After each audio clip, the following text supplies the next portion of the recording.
요즘에 나이가 들어서 그런가 손톱이 조금 갈라집니다. 그래서 갈라지다 보면 여러분도 경험하신지 모르겠습니다. 옆에 그 까칠까칠 잔가지라고 하나요? 손톱이 약간 옆으로 삐져나오면 이게 그렇게 거슬릴 수가 없습니다. 막 신경까지 건드리는 것처럼 아주 까칠해서 기분이 아주 나쁩니다.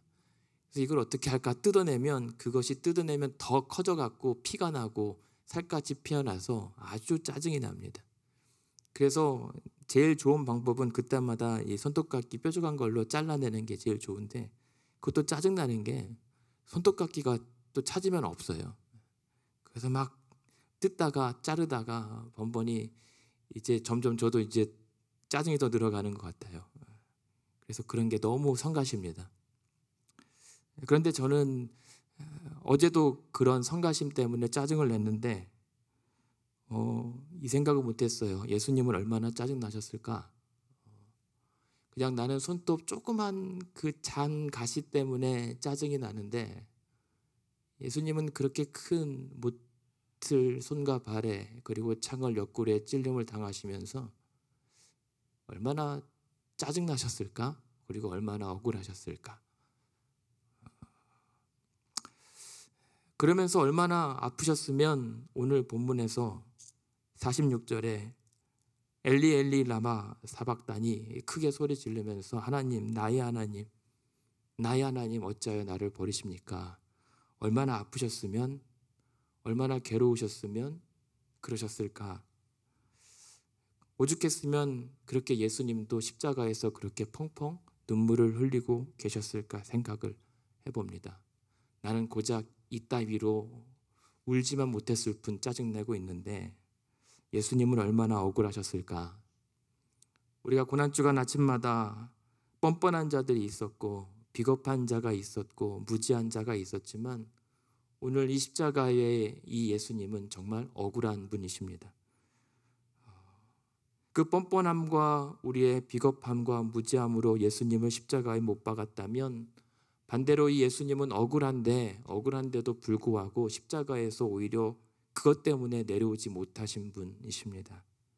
그래서 그 억울한 예수님께서 십자가에서 지금 마냥 울고 계십니다. 어찌하여 하나님 나를 버리시나이까? 엘리라고 하는 것은 나의 하나님이라고 하는 표현입니다. 라마 혹은 레마는 어찌하여 이유를 묻는 말입니다. 사박다니는 거부하다, 버려두다, 포기하다라고 하는 뜻입니다. 그러니까 예수님은 지금 하나님, 그 하나님은 남의 하나님도 아닌 나의 하나님이신데 왜 나를 이렇게 버려두고 계십니까? 왜 나를 포기하십니까? 라고 하는 당황스러운 절규입니다. 그런데 오늘 이 본문에서 우리가 알아야 할 것은, 그러나 예수님께서 지금 울고 고통스러워하지만 이 십자가 위에서 흘리는 눈물은 절망의 눈물이 아니에요. 당황스러운 눈물이 아니라 이미 감수했던 눈물입니다. 왜냐하면 예수님께서는 지금 자기가 왜 죽어가는지를 이유를 알고 계시기 때문입니다. 그것이 죄의 결과임을 이미 알고 계셨기 때문에, 이러한 십자가 위에서의 고난과 고통이 어떠할지를 이미 아셨기 때문에 이미 겟세마네 동산에서 할 수 있거든 이 잔을 좀 피했으면 좋겠다라고 기도할 정도로 이미 감수한 고통과 눈물이었습니다. 그래서 어찌하여 나를 버리시나이까 라고 했었던 그 울음과 절규는 저와 여러분이 당하는 아픔과 똑같은 아픔이에요.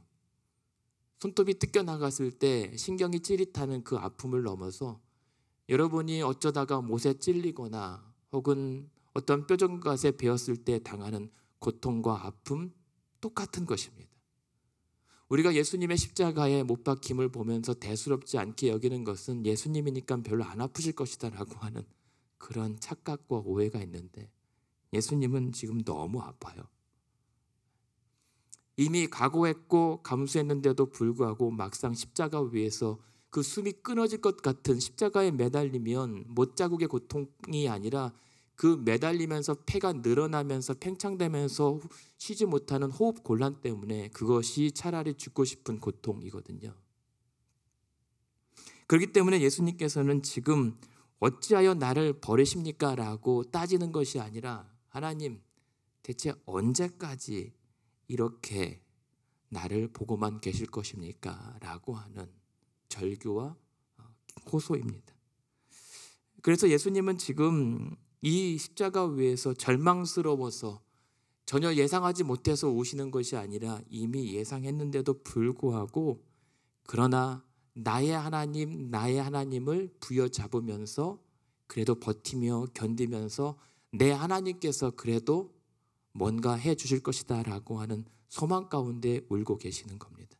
그 근거가 엘리 엘리 나의 하나님 나의 하나님, 그것이 예수님께서 십자가에서 울며 붙잡고 있었던 것입니다. 여전히 하나님은 나의 하나님이십니다. 그래서 지금 나는 이 십자가 매달려 죽어가는 고통과 절규 속에서도 아프지만 괴롭지만 한순간도 하나님에 대한 소망을 거둔 적이 없으십니다. 그것이 나의 하나님 나의 하나님 어찌하여 나를 버리시나이까. 대체 그러면서 예수님은 무엇으로 버티고 있었을까? 왜 사람들이 십자가에서 내려와 보라 당신이 하나님의 아들이거든 스스로 한번 구원할 수 있지 않느냐라고 하는 조롱을 감수하시고 왜 안 내려오셨을까? 내려올 수가 없었어요. 그 때문에라도 더 내려와서는 안 되는 것이 예수님께서는 그렇게라도 마지막까지 우시고 절규하면서라도 사실은 당신의 죄가 아니라 나의 죄를 우리의 죄를 품고 계셨기 때문입니다. 그래서 하나님도 칼빈의 말처럼 그 죄를 품고 있는 예수님으로부터 고개를 돌려 외면하실 수밖에 없어요. 하나님은 그렇게 죄를 멸시하시는 분이기 때문에. 그래서 사실은 이 예수님께서 어찌하여 나를 버리시나이까 라고 절규했던 것은 하나님으로부터 버림받은 자의 절규예요. 죄로 인하여 하나님 앞에 버림받으면 어떠한 말로를 맞이하게 되는지를 끔찍한 이 참상으로 보여주신 겁니다. 그래서 우리가 오늘 내가 죄인이다 라고 얘기했을 때 하나님이 죄인을 어떻게 보시고 여기시는가를 알려면 십자가 위에서 예수님께서 지금 몸을 비틀고 어찌하여 나의 하나님 나를 버리시나이까 라고 했던 이 고통과 고난을 잘 들여다보고 바라보면 하나님이 얼마나 죄를 미워하시는지를 알 수가 있는 겁니다. 하나님이 얼마나 오늘 아침 나를 끔찍하게 여기시는지를 알 수가 있는 대목입니다. 그렇기 때문에 지금 예수님은 그러한 죄 덩어리가 됨으로 말미암아 그렇게 십자가의 마지막까지 버티셔야 했던 거예요. 그래서 바울도 얘기하는 것이 뭐냐면 고린도후서 5장 21절에 하나님은 그 죄를 알지도 못하시는 예수를 죄로 삼아서 아예 죄덩어리가 되게 하셔서 십자가에 내거셔 죽이셨다는 거죠. 대신 그 이유는 그래서 예수께서 죄를 알지도 못하시면서 그 죄 때문에 십자가에서 내려오지 못하고 죽으신 이유는 우리로 하여금 그 안에서 하나님의 의가 되게 하시기 위해서 내려오실 수가 없는 거예요. 자신을 위해서라면 내려오실 수 있는데 나를 위해서라면 내려오지 못하시는 거예요. 자신이 내려오면 우리가 죽기 때문에. 그래서 어찌하여 나의 하나님 버리시나이까 절규하면서도 어쩌면 당장 천사를 호령해서 자기를 못 박았던 병사들을 다 해치고서라도 할 수 있지만 그래서는 자신은 살지만 우리는 죽을 것을 아시기에 끝까지 십자가에서 죄를 품고 계셨던 겁니다. 나를 살리려고. 어쩌면 그런 마음이 아닐까요? 가끔 산모들을 보면 아이가 위태롭고 산모의 생명이 위독하면 차라리 아이를 낳겠다라고 하셨던 그런 어미들이 있다면 차라리 나를 죽이고 사랑하는 우리를 살리기 위해서 감수할 수밖에 없었던 결단 같은 게 아니었을까. 얼마나 사랑했으면. 그것이 바로 예수님께서 오늘 엘리 엘리 라마 사박다니 나의 하나님 어찌하여 나를 자꾸만 보고 계십니까? 언제까지 이렇게 내버려 두시겠습니까? 라고 했던 절규와 고통입니다. 그런데요, 이렇게 십자가 위에서 억울하게 고난받고 있는 예수님의 이 모습은요, 사실은 기도하고 있었던 중이거든요. 그리고 찬양하고 있었던 중이거든요. 왜냐하면 어찌하여 나를 버리시나이까 라고 하는 이 고백은 사실은 다윗의 고백이에요. 시편 22편 1절 2절에 보면 다윗이 억울하게 고난받을 때 그렇게 똑같이 하나님께 기도하거든요. 하나님, 어찌하여 나를 버리십니까? 하나님, 어찌하여 나에게 응답하지 않으십니까? 시편 22편 6절 7절에 보면 하나님, 나는 지금 벌레입니다. 나는 지금 사람이 아니라 지금 사람들에게 벌레 취급받고 있습니다. 조롱받고 있고 지나가는 사람들이 머리를 흔들며 나를 조롱합니다. 쯧쯧 어쩌다 저렇게 되었는가. 그런데도 나의 하나님, 어찌하여 나를 버리시고 응답하지 않으십니까? 이 다윗의 시를 읊고 계셨다는 겁니다. 십자가를 매달린 예수를 향해서 사람들이 그렇게 얘기해요. 지나가던 사람들이 머리를 흔들며 저 하나님의 아들이라면서 남은 구원하는데 자기는 구원하지 못한다라고. 쯧쯧 어쩌다 저렇게 되었는가. 똑같은 상황입니다.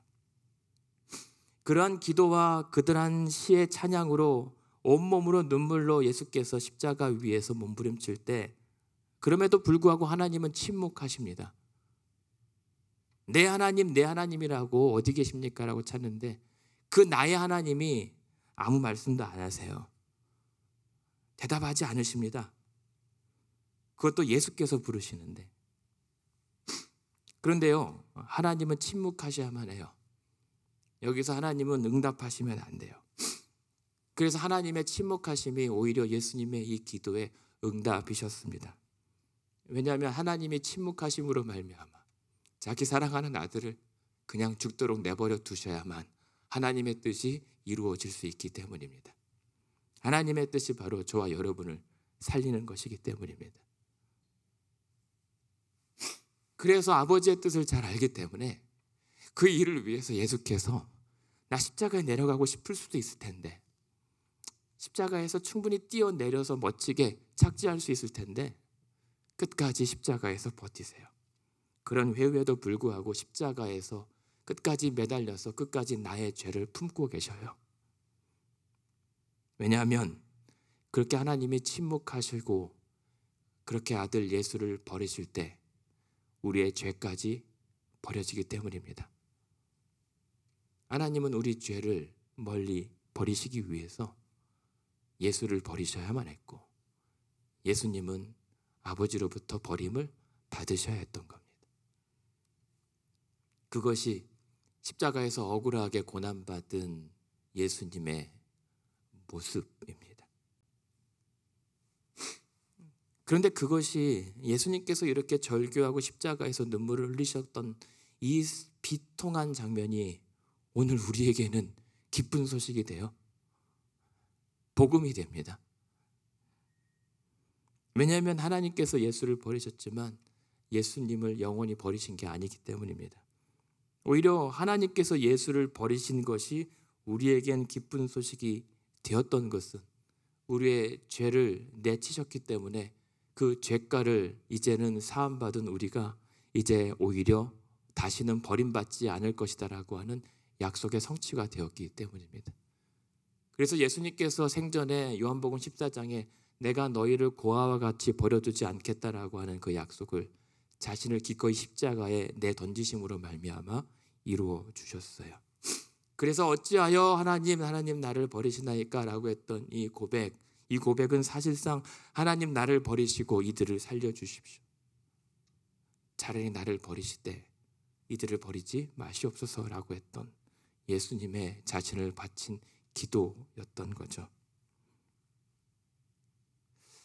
그런데요, 이것이 우리에겐 기쁨과 소망의 보증이 되는 말씀이 시편 22편에 그렇게 어찌하여 하나님 응답하지 아니하십니까? 라고 했던 이 절규가 시편 22편 22절부터 중반 후반부에는 갑자기 하나님의 침묵이 잠깐 이어지고 어찌하여 나를 버리십니까? 라고 절규하는 것처럼 절정에 이르다가 갑자기 고요해져요.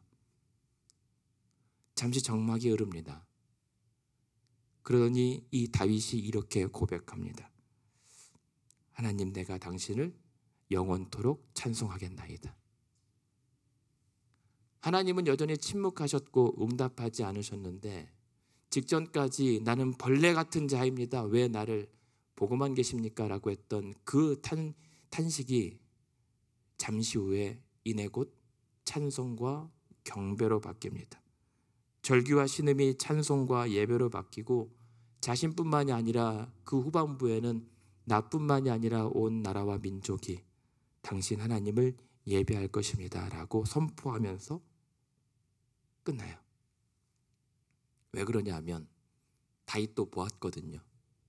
자신의 이러한 하나님의 침묵으로 인하여 그 다음에 이어질 하나님의 행하실 일들을 바라보았기 때문에 하나님의 침묵 가운데 나는 알 수 없지만 하나님께서 반드시 의인에게 행하실 일들을 바라보았기 때문에 그저 자신의 절규 속에서 할 수 있는 것은 나의 하나님, 지금 하나님은 당신은 여전히 나의 하나님 되십니다. 나의 하나님께서 행하실 일들을 내가 믿음으로 바라봅니다. 그럴 때 하나님 앞에 오히려 절규 속에 고난 속에 찬송하고 기도하고 예배하게 되고 하나님의 영광이 온 땅 가운데 덮여질 것을 영광으로 선포하게 되는 그 장면이 다윗의 시편 22편이었고 오늘 이 예수님의 십자가 위에서의 절규의 결론이었던 것이죠. 그래서 예수님께서는 어떻게 합니까? 누가복음에 보면 이러한 되어질 일들을 다 마치시고 이제 내 영혼을 아버지 손에 부탁합니다. 버리신 것이 아니라 오히려 하나님의 손에 끝까지 의지하며 맡겨드립니다.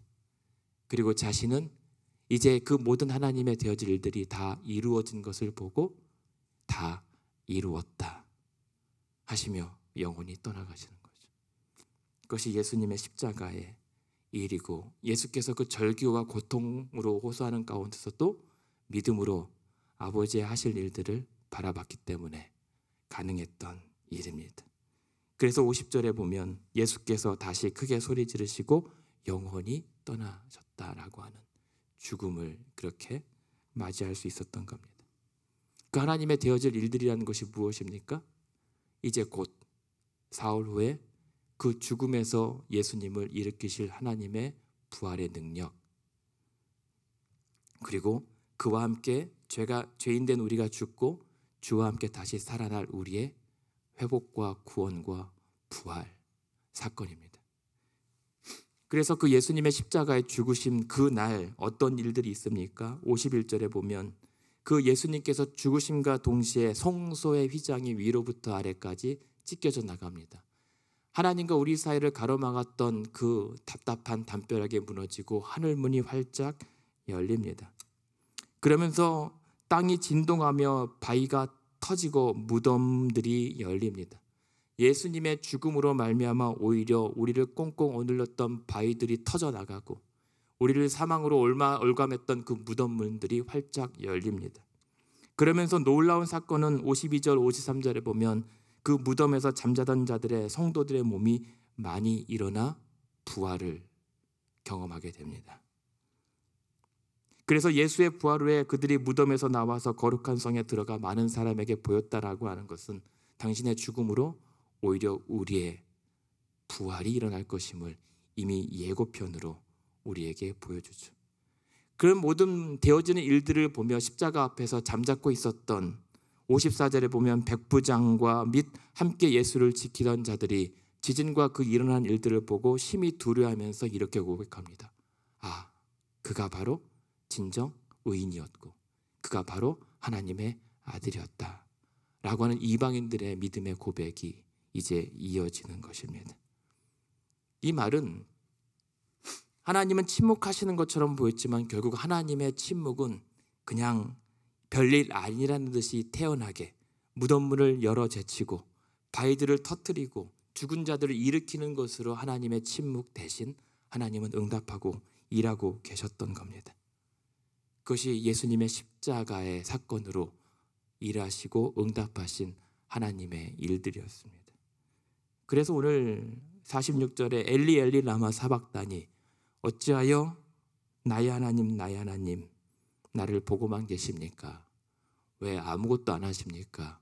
왜 나를 포기하십니까? 라고 했던 것은 도리어 예수님은 그렇게라도 십자가에서 기도하며 찬양을 드리고 있었고 그 절규와 고통과 죽을 것 같은 직전까지도 한 번도 십자가 위에서라도 소망을 내려놓은 적이 없으십니다. 오히려 그 십자가의 눈물이 절망이 아니라 소망이 된 것은 나의 이 버려짐을 통해서 결국 저와 여러분이 건짐을 받을 것을 알기에 나를 버리시고 이들을 구하시옵소서. 그리고 나의 영혼은 아버지 손에 부탁하나이다. 그렇게 아버지의 뜻을 다 이루고 십자가에서 돌아가신 것입니다. 그것으로 만족했어요. 나의 기도가 응답되든 아니든 이대로 죽더라도 다 이루었다라고 하는 것은 아버지의 뜻이 이루어지는 것으로 만족했다는 겁니다. 우리에게는 십자가의 죽음이 비참한 비극일지 몰라도 예수님께서는 그것이 해피 엔딩이었던 거죠. 그리고 이제 그 십자가를 우리에게 맡기십니다. 그 십자가를 저와 여러분에게도 한번 져보지 않겠느냐고 맡기십니다. 너도 이렇게 한번 해보라고. 생전에 그래서 제자들에게 자기 십자가를 지고 나를 따라오지 않으면 제자가 될 수 없다. 그리고 이 십자가를 지기 위해선 가장 중요한 것이 자기를 부인하는 것이다. 그리고 그렇게 나처럼 해봐라. 그렇게 십자가를 짊어지는 가운데 처절하고 절규와 고통 속에서 그래도 소망을 절대 잃지 말고 하나님께 소망을 내걸고 기도와 찬양과 눈물로 한번 와락 내게 안겨보면 안 되겠니? 여러분들 손주들도 키우시고 자녀들을 키워보셨을 때 가장 아찔하고 가장 기쁠 때가 언제입니까? 그 아주 겨우 발걸음도 떼기 힘든 아이가 테이블이나 높은 곳에서 아빠와 엄마를 보면서 뛰어봐 했는데 진짜 겁도 없이 뛰어내렸을 때 그 아찔함, 그러나 그 아이가 나를 믿고 와라 안겼을 때의 그 기쁨, 그것이 우리의 십자가, 주를 믿고 한번 뛰어내려보는 그 믿음입니다. 그리고 그것이 하나님의 기쁨인 거죠. 우리는 자기 십자가를 짊어지고 간다라고 해서 무작정 가장 두터운 나무로 무거운 묵직한 십자가를 고를 때 중요한 것은 나무의 두께가 아니라 자기를 부인해야만 거머쥘 수 있는 것이 십자가라는 사실을 간과할 때가 있습니다.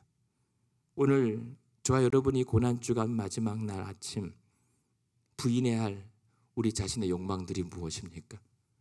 어쩌면 우리가 이번 한 주간 내내 살펴보았던 나는 아니죠 라고 했던 그 뻔뻔함, 나의 욕망과 나의 가치와 생각에 부합하지 않으면 언제든지 예수와 뒤따라 갈지라도 언젠가는 예수를 배반할 준비가 되어 있는 우리의 뻔뻔함 아닌가? 아니면 나는 모른다, 내가 죽을 때까지 감옥에라도 같이 예수와 함께 죽겠다라고 그렇게 용기 있게 말했던, 그러나 정작 죽을 것 같으니까 오히려 멀쩡할 때는 칼 한 번 휘두르고 만용이라도 불어봤지만 막상 죽을 것 같으니까 나는 저 사람 모릅니다라고 그렇게 도망쳤던 비겁함, 혹은 알면서도 이해관계를 위해서, 알면서도 그러면 안 되는 줄 알면서도 애써 눈 감아버리는 나의 영적 무지함, 이러한 것들이 오늘도 예수님을 억울하게 만드는 것은 아닌가? 우리가 오늘 이 아침에 주의 십자가 위에 같이 걸어야 할 내 자신의 부정해야 될 욕망들이 무엇인지 성령께서 우리에게 깨우쳐 주시기를 원합니다. 그래서 이제는 나를 위한 그 비겁과 뻔뻔함과 그런 무지함이 아니라 그 십자가는 예수께서 우리에게 분명히 일러주세요. 나를 위하여 자기 십자가를 지고 따라와 보라고. 주께서 오늘 나를 위하여 그렇게 십자가에서 온 몸을 바쳐 죽으셨다면 이제는 우리가 주를 위하여 그 십자가를 짊어질 때라고 말씀을 합니다. 그래서 그 십자가를 짊어지기 위해서 각오해야 될 것은 자기 목숨을 걸어야 된다. 자기 목숨을 걸어야 되지만 자기 목숨을 잃으면 그러나 얻게 될 것이다 라고 약속해 주신 거예요. 그러니 오늘 저와 여러분이 맡김받은 이 십자가를 짊어졌을 때 만족할 수 있는 대가는 무엇입니까? 십자가를 그만큼 2개, 3개 거머졌으니까 더 많은 축복을 받고 건강하고 내가 원했던 기도의 제목들이 다 응답될 거라고요? 아니죠. 여러분, 우리가 십자가를 그렇게 가장 무거운 것, 묵직한 것 혹은 2개, 3개 거머질지라도 여러분의 기도가 어찌하여 나의 하나님 나를 버리시나이까 죽을 때까지 되낼지도 몰라요. 근데 그 십자가의 만족은 언제 주시겠다라고 약속했냐면 그 베드로가 주는 그리스도시여 살아계신 하나님의 아들이라고 고백했을 때, 그리고 내가 주님께 이러한 어려움이 닥치지 못하도록 맡겠습니다라고 했을 때 예수께서 그렇게 얘기해요. 아니다. 사탄아 내 뒤로 물러가라.